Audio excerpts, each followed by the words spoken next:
यानंतर पाहूयात पुढची मोठी बातमी। डोंबिवली स्फोटावरून अंबादास दानवेंनी सरकारवर निशाणा साधलाय। नागरी वसाहतीमध्ये केमिकल कंपन्या असणं चुकीचं असल्याचं दानवे म्हणाले।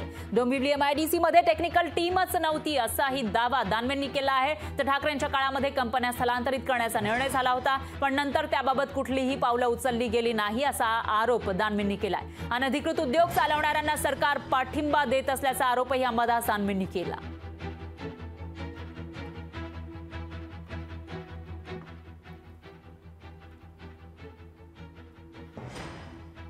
तर ज्या ठिकाणी डोंबिवलीमध्ये स्फोट झाला होता त्या ठिकाणी अंबादास दानवे यांनी भेट दिलेली होती, तिकडचा आढावा घेतलेला होता आणि त्यानंतर गंभीर स्वरूपाचे आरोप त्यांनी केल्याचं पाहायला मिळतंय।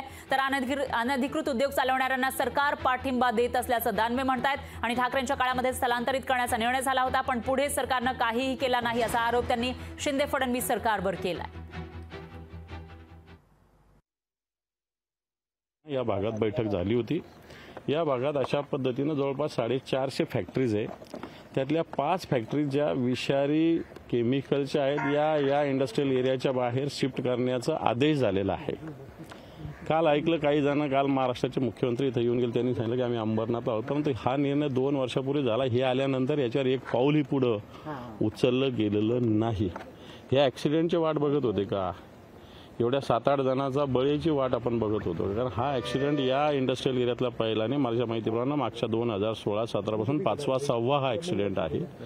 अनेक लोकांचे बळी जातात आणि याला सर्वस्वी जसं इथली ही फॅक्टरीचे मालक जशी जबाबदार आहे तसं इथले उद्योग विभाग जबाबदार आहे, प्रशासन जबाबदार आहे आणि सरकार सुद्धा जबाबदार आहे। उद्धव ठाकरेंनी त्याकरता काही केलेलं नाही। मला त्यांनी केलेला एक निर्णय फाईलवरचा दाखवा, एक की त्यांनी फाईल मूव्ह केली आहे असा एक निर्णय दाखवा, काही केलेलं नाही।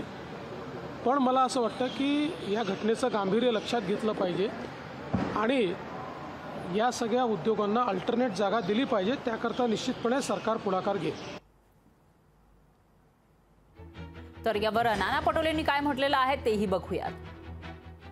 फॅक्टरीमध्ये जो स्फोट झाला त्याच्यामध्ये असंख्य जीव गेले, कारण की त्या पद्धतीची तक्रार शासनाकडे आलेली होती आणि म्हणून उद्धव ठाकरेंच्या सरकारने त्यावेळेस त्या सगळ्या व्यवस्थेला बंद करण्याचे निर्णय घेतले होते।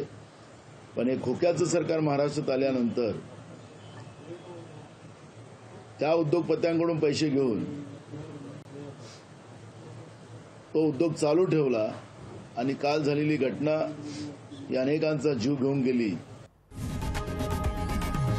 लोकशाही मराठी ऐका, पहा, जागरूक रहा।